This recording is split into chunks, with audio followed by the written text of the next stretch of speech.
Hello students, আমরা class 11 এর vector অধ্যায় পড়ছিলাম। এই ভিডিওতে আমরা ভেক্টরের বিয়োগ বা সাবট্রাকশন অফ ভেক্টরস নিয়ে আলোচনা করব। এই ভেক্টরের বিয়োগ কি নতুন কিছু নাকি ভেক্টরের যোগ থেকেই পাওয়া যেতে পারে সেটা একটু দেখে নেওয়া যাক। ভেক্টরের বিয়োগ মানে কি? তুমি সাবট্রাক্ট করছো বি ভেক্টরকে এ ভেক্টর থেকে। তার মানে কি বলছি? Subtraction of a vector B from a vector A is the addition of vector A with negative of vector B. তার মানে তুমি A ভেক্টরের সাথে B ভেক্টর যোগ করলে কি পেতে? A প্লাস B পেতে। কিন্তু আমি এখানে A এর সঙ্গে B যোগ করবো না, এর সঙ্গে B এর অপোজিট ভেক্টরটা যোগ করব, তাহলেই আমি পেয়ে যাব A মাইনাস B। তার মানে সাবট্রাকশনটা কি? ভেক্টর যোগেরই একটা রূপ, যেখানে ভেক্টর যোগটা কার সঙ্গে করছি? ভেক্টর যোগের ক্ষেত্রে কি করেছিলাম? A প্লাস বি করেছিলাম। এখানেও যোগ করব, কিন্তু কার সঙ্গে কি যোগ করবো? এর সঙ্গে বি যোগ করবো না, বি এর অপোজিট ভেক্টর বা নেগেটিভ অফ বি ভেক্টরকে আমরা অ্যাড করব।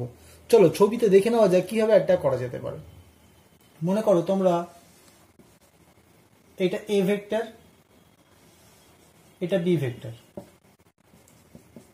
তাহলে তুমি জানো যে আমি যদি একটা প্যারালোগ্রাম কমপ্লিট করতাম, আমি একটা ছবিতে ভেক্টরের যোগ বিয়োগ দুটি দেখিয়ে দিচ্ছি তোমাদের, তাহলে বুঝতে সুবিধা হবে। যদি তুমি সামান্তরিক বা প্যারালোগ্রামটা ড্র করো, তাহলে এই যে ভেক্টরটা পেতে, মানে এই যে ডায়াগোনালটা আঁকতে, এই ডায়াগোনালটা তোমরা কি নামে ডাকছিলে? A vector plus B vector. কিন্তু আমরা তো এইখানে এ মাইনাস বি রে ইন্টারেস্টেড। তাহলে আমি কি করব না, বি ভেক্টর যেটা দেখতে পাচ্ছি, যে বি ভেক্টর দেখছো, এই বি ভেক্টরটাকে 180 ডিগ্রি যদি অ্যাঙ্গেলে ঘুরিয়ে দেওয়া যায়, তাহলে এই দিকে যে বিটা পাবো সেটা হবে মাইনাস বি। তাহলে সেটা আঁকি। তার মানে রেজাল্টেন্ট পাওয়ার আগে মাইনাস বিটা আমাকে এঁকে নিতে হবে। This is your minus B vector, মানে বি ভেক্টর জাস্ট উল্টো দিকে। এর মধ্যে অ্যাঙ্গেলটা কত হয় তুমি জানো? 180 ডিগ্রি। এরপর দেখতে পাচ্ছি এ ভেক্টর আর মাইনাস বি ভেক্টর, এটা আরেকটা সামান্তরিক বা প্যারালোগ্রামে দুটো আর্মকে ডিনোট করছে। তাহলে এই ক্ষেত্রে আমি যদি আরেকটা প্যারালোগ্রাম ড্র করে নিই, তাহলে এই যে আর্মটা পাচ্ছি বা এই যে ডায়াগোনালটা পাচ্ছি, এই ডায়াগোনালটাকে আমরা কি নামে ডাকবো? Resultant of A vector and minus B vector. তার মানে কি বলতে পারি? এটা এ প্লাস মাইনাস বি। তার মানে কি দাঁড়াবে? That is equal to A vector minus B vector. তাহলে ছবিটা ভালো করে খাতায় এঁকে নাও। একটা ছবিতে তুমি এটা নাও দেখাতে পারো, আমি তোমাদের দেখালাম এই কারণে যাতে তোমরা যোগ আর বিয়োগটা একসঙ্গে ভিজুয়ালাইজ করতে পারো। আমি আর একটা ওইতে তোমাদের ছবি আঁকা শেখাচ্ছি। মনে করো এইটা হচ্ছে এ ভেক্টর আর এইটা হলো বি ভেক্টর। এটা তো তোমরা প্যারালোগ্রাম ল থেকে পেয়েছো, আমি ট্রায়াঙ্গেল ল দিয়েও করে দেখাতে পারি। তাহলে এইটা যদি এ ভেক্টর হয়, এটা যদি আমার বি ভেক্টর হয়, তাহলে তোমরা জানো আমি কানেক্ট করছি না, এইটা কি হতো? এ প্লাস বি হতো। তোমরা এটা ডট ডট দিয়ে যোগ করতে পারো। যদি এখানে আমরা এইখানে ওইটা নিয়ে আলোচনা করছি না, তাও লিখে রাখলাম তোমাদের স্বার্থে, এটা হচ্ছে এ প্লাস বি। এবার আমাকে এখানে চাওয়া হচ্ছে এ মাইনাস বি। তাহলে আমি এখানে আরেকটা ট্রায়াঙ্গেল ল অ্যাড করব বা ইউজ করব, যেখানে এই বি ভেক্টরটা অ্যাড না করে কি করবো? বি এর অপোজিটটাকে অ্যাড করবো। তার মানে এই দিকে হচ্ছে opposite, this is your minus B. তাহলে এই ভেক্টরটাকে আমি কি নামে রেখেছিলাম? এটা ছিল আমার এ ভেক্টর। আবার ওই একই সিকোয়েন্সে এটা হচ্ছে মাইনাস বি ভেক্টর। তাহলে এই ভেক্টরটা তোমাকে কি নামে রাখা উচিত? A vector plus minus B vector, that is equal to A minus B vector. আমি এখানে প্যারালোগ্রাম ল ইউজ করেছি, সামান্তরিকের সূত্র। এখানে ত্রিভুজ সূত্র ইউজ করে দেখালাম, ব্যাপারটা একই, তুমি যে কোনো একটা ছবি ড্র করতে পারো। এবার আমরা দেখব এ মাইনাস বি ভেক্টর। তো না জানতে পারলাম যে ছবিতে কোনটা এ মাইনাস ভেক্টর, কিন্তু এর ম্যাগনিটিউড কত হয়, এর ডাইরেকশন কোন দিকে, সেটা কি করে পাবো? আমি তোমাদের একটু মনে করিয়ে দিই। আমরা এ ভেক্টর আর বি ভেক্টর এই দুটোকে অ্যাড করে এর ম্যাগনিটিউড কি পেয়েছিলাম? মানে এই যে রেজাল্টেন্ট আর ভেক্টরটা ছিল, আর ভেক্টরটার যে মড মানে রেজাল্টেন্টের যে ভ্যালু, সেটা কত পেয়েছিলাম একটু মনে করে দেখার চেষ্টা করো। এটা আমাদের ছিল A square plus 2ab cos theta plus B square, তার ছিল রুট। আশা করি মনে পড়েছে তোমাদের। A square plus 2ab cos theta plus B square. এখানে থিটাটা কোনটা? না, থিটাটা হচ্ছে টিপ অ্যান্ড টেল পদ্ধতি শিখেছিলাম। টিপ অ্যান্ড টেল মানে কি? এ ভেক্টরের টিপ আর বি ভেক্টরের টেল দেখো যেখানে মিট করছে, সেখানে এই অ্যাঙ্গেলটাকে অ্যাঙ্গেল বলবো না, অ্যাঙ্গেল এইটাকে বলবো থিটা বা ওদের মধ্যবর্তী কোণ। কিন্তু যদি তোমাদের বলা হয় এ মাইনাস বি, মানে দুটো ভেক্টরের যে বিয়োগফল, তাকে তুমি একটা নাম দাও, কিছু একটা পি ভেক্টর। তাহলে এই পি ভেক্টরের মান তাহলে কত হবে? দেখো তুমি তো শিখলে যে এ প্লাস বি করলে যেমন এটা পেয়েছি, এটাও তো ভেক্টর অ্যাডিশনের একটা রূপ, কিন্তু সেখানে যোগ করেছি এর সঙ্গে মাইনাস বি যোগ করেছি। দেখতে পাচ্ছ ছবিতে এ মাইনাস বি আছে। কিন্তু ভেবে দেখো আগে যখন এ প্লাস বি করেছিলাম সেখানে এ ভেক্টর আর বি ভেক্টরের মধ্যে অ্যাঙ্গেল ছিল এইটা, টি প্যান্টেল করে পেয়েছিলাম। কিন্তু এ ভেক্টর আর মাইনাস বি ভেক্টরের মধ্যে অ্যাঙ্গেল কত আছে? 180 মাইনাস থিটা। তার মানে দুটোর মধ্যেকার অ্যাঙ্গেলটা চেঞ্জ করে গেল। তাহলে এইখানে আমরা কি বসাতে পারি? Root under A square plus 2ab cos theta না লিখে কি লিখবো? cos 180 degree minus theta. আর লাস্টে কি মাইনাস বি এর স্কোয়ার, মানে তো আলটিমেট বি স্কোয়ারই দাঁড়াবে, দ্যাট ইজ বি স্কোয়ার। তোমরা সবাই জানো যে cos 180 মাইনাস থিটা মানে কি হয়? মাইনাস cos থিটা, মানে এটা দাঁড়াচ্ছে কি 2ab cos থিটা। এখানে মাইনাস চলে এলো কেন না? cos 180 মাইনাস থিটার ভ্যালুটা কত হয়? -1, পারলে ব্র্যাকেটে লিখে রাখো, প্লাস বি স্কোয়ার। তাহলে আলটিমেট যে পদ্ধতিতে তুমি বের করেছিলে এ প্লাস বি, যেভাবে তুমি এটা ডিরাইভ করেছিলে ওই একই পদ্ধতিতে ডিরাইভ করা যায়। আমি ডিরাইভটা করে দেখালাম না, তোমরা বাড়িতে করে দেখতেই পারো। কিন্তু এখানে অ্যাঙ্গেলটা চেঞ্জ করে কত হয়েছে? শুধু 180 মাইনাস থিটা। আগে যেটা থিটা ছিল সেটা এখানে 180 মাইনাস থিটা হয়েছে।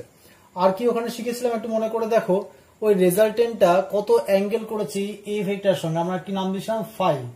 মনে করে দেখো এইটাকেও নাম দিয়েছিলাম ফাই, আমি এখানেও নাম দিলাম ফাই। ওখানে আগের যখন এ প্লাস বি বের করেছিলাম, এ প্লাস বি যখন বের করেছিলাম তখন আমরা ফাই ট্যান ফাই কি পেয়েছিলাম? একটু খেয়াল থাকলে দেখতে পারো বা খাতা খুলেও দেখতে পারো, B sine theta divided by A plus B cos theta, এটা ছিল আমাদের। দেখো এইখানে ট্যান ফাইটাও একই দাঁড়াবে, কিন্তু থিটা জায়গাতে কত বসাবো? থিটাগুলোকে রিপ্লেস করবো কি দিয়ে? 180 মাইনাস থিটা দিয়ে। তার মানে এখানে কি বসাবো একটু দেখে নাও। এখানে হবে সাইন 180 ডিগ্রি মাইনাস থিটা। এটাও কত হবে? বি কস 180 ডিগ্রি মাইনাস থিটা। এখন সাইন 180 মাইনাস থিটা মানে সাইন থিটা হয়, তোমরা জানো অল সাইন ট্যান কস শিখেছো তোমরা, কোন কোয়াড্রেন্টে পড়ছে, এটা বি সাইন থিটা হলো। আর কস 180 মাইনাস থিটা করলে কত হয়? কস 180 মাইনাস থিটা মানে এই ঘরে পড়ছে, এই ঘরটা কি হয়? নেগেটিভ ঘর, তুমি জানো কস নেগেটিভ হয়ে যাবে। তার মানে এটা কত হবে? এ মাইনাস বি কস থিটা। তাহলে এখানে ফাইটা বের করতে হলে কি করবো? একই ফর্মুলা, যেমন প্লাসের ক্ষেত্রে পেয়েছিলাম একই, কিন্তু এখানে জাস্ট একটা মাইনাস বসবে। কারণটা কি? এখানে অ্যাঙ্গেলগুলোকে আমি রিপ্লেস করছি 180 ডিগ্রি মাইনাস থিটা দিয়ে। এবার আমরা ভেক্টরের সাবট্রাকশনটা একটা এক্সাম্পলের সাহায্যে দেখব। আমি অঙ্কটা ডিটেল লিখিনি, তোমরা অঙ্কটা শোনো ভালো করে। একটা গাড়ি 20 মিটার পার সেকেন্ড ভেলোসিটি নিয়ে টুয়ার্ডস নর্থ যাচ্ছিল।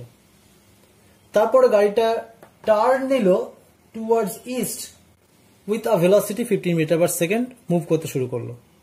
এবং এই টার্নিংটা নিতে মানে ঘুরতে সময় লেগেছে তার, মানে এটা তো 20 মিটার পার সেকেন্ডে যাচ্ছিল, এবার ভেলোসিটি কমিয়ে ঘুরলো এবং ঘুরে তার 15 metre per second velocity reach করলো।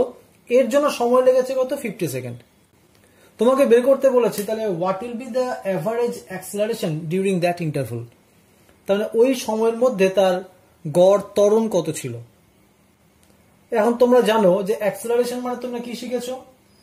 অন্তিম বেগ মানে final velocity minus initial velocity VI divided by কি হবে? তার জন্য যতটা সময় লেগেছে, মানে time taken for that change, কতটা সময় নিয়েছে ওই চেঞ্জটা হওয়ার জন্য।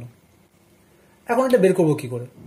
দেখো চিন্তা করে, ভিএফ মানে কি? আমি যে ভি নর্থ মানে নর্থের দিকে যখন মুভ করছি তখন সেটা ভি নর্থ নাম দিয়েছি এবং তার ভ্যালুকে দিচ্ছি ভিআই।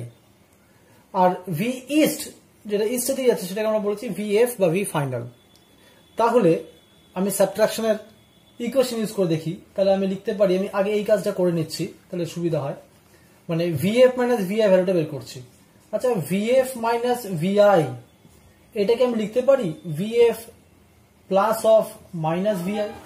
তার মানে আমরা লিখতে পারি এটাকে ভিএফ মানে আমি কাকে নাম দিয়েছি? ভিএফ মানে তো ভি ইস্ট, তাহলে ভি টুয়ার্ডস ইস্ট।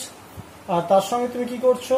অ্যাড করছো ভি নর্থ। ইনিশিয়ালটাকে কি নাম দিচ্ছি? ভি নর্থ, কিন্তু ভি নর্থটার অপোজিট সেন্সটাকে তোমাকে অ্যাড করতে হবে, মানে ভি ইর সঙ্গে অ্যাড করতে হবে মাইনাস অফ ভি নর্থ। তাহলে আমি যদি ছবিটা আঁকি এখানে, এটা আমার ছিল ভি ইস্ট, দেখতে পাচ্ছ 15 metre per second towards east ছবিতে আছে, ওই ব্ল্যাক কালার রেখেছিলাম, ওটাকে আমি কপি করলাম আরেকবার ভি ইস্ট হিসাবে। আর ভি নর্থ কোন দিকে দিয়েছি? ভি নর্থ তো অপর ডাইরেকশন আছে, কিন্তু এটা কি করতে 180 ডিগ্রি ঘুরিয়ে অপোজিট ভেক্টর নিতে হবে। তো এটাকে উল্টে দিলে তো মানটা তো একই থাকবে, just sense of direction change করে গেছে। তো আমি সেটা এইখানে আঁকলাম, নাম দিচ্ছি V naught with minus sine, দেখতে পাচ্ছ সাইড মাইনাস সাইন দিয়েছি। তাহলে ট্রায়াঙ্গেল ল দিয়ে তুমি কি পাচ্ছ, এটা ভিই, এটা মাইনাস ভিএন, তাহলে এটা আলটিমেট তাদের রেজাল্টেন্ট পাচ্ছি। রেজাল্টেন্টটা কি নাম হবে, ভিই প্লাস মাইনাস অফ ভিএন, তার মানেই পাচ্ছি ভিই মাইনাস অফ ভিএন। আশা করি এটা বুঝতে পেরেছো, যেরকম করে আমরা আগের এ মাইনাস ভি ভেক্টরটা ইন্ট্রোডিউস করেছিলাম। এবার আমরা ভিই মাইনাস ভিএন এই দুটো ভেক্টরের যে ডিফারেন্স বা সাবট্রাকশন করেছো তাদের মডুলাসটা বের করবো কি করে। তোমাদের ফর্মুলা শেখা আছে, V square minus 2VE VN ওদের মধ্যেকার angle cos theta plus VN square তার রুট। এখন তোমরা দেখতে পাচ্ছ এখানে থিটাটা কত আছে, 90 ডিগ্রি। ভিই আর ভিএন এর মধ্যে অ্যাঙ্গেল হচ্ছে 90 ডিগ্রি, আর কস 90 কত হবে, 0, মানে এই পার্টটা থাকবে না। আর ভিই স্কোয়ার মানে কত, 15 স্কোয়ার হবে, আর ভিএন স্কোয়ার মানে কত, 20 স্কোয়ার। তাহলে আলটিমেট এটা তোমরা হিসাব করে দেখো 25 মিটার পার সেকেন্ড আসবে এই ডিফারেন্সটা। তাহলে আলটিমেট আমাদের বের করতে বলা হয়েছে কি অ্যাক্সেলারেশন ভেক্টরটা ম্যাগনিটিউড। তাহলে সেটা কি করে করব না, ভিই মাইনাস ভিএন এই ভেক্টরটার মডুলাস ডিভাইডেড বাই কি করতে হবে, টাইম টি দিয়ে ডিভাইড করবো। তার মানে এটা 25, আর তোমার টাইম কত দেওয়া হয়েছে এখানে আমি লিখেছিলাম মুছে ফেলেছি, টাইম ছিল আমাদের 50 সেকেন্ড। তাহলে উত্তর আসবে মিটার পার সেকেন্ড স্কোয়ারে, কত আসছে কাটলে হাফ, তার মানে আনসার হবে 0.5 মিটার পার সেকেন্ড স্কোয়ার। তাহলে তোমরা আজকে যে সাবট্রাকশন অফ ভেক্টরটা পড়লাম এটা ডিটেলসটা খাতায় লেখো এবং এই এক্সাম্পলটা খাতায় ভালো করে রাখো। এছাড়াও আমরা আরো অনেক অঙ্ক যখন আমরা জেইই মেন বা নিটের প্রবলেম সলভ করব আরো কিছু অঙ্ক এই রিগার্ডিং পাবো, সেটা নয় পরে আলোচনা করা যাবে। আর পরের ভিডিওতে আমরা রিজলিউশন অফ ভেক্টরস বা স্প্লিটিং অফ ভেক্টরস মানে ভেক্টরের লম্ব উপাংশে বিভাজন এটা নিয়ে আলোচনা করব। ওকে।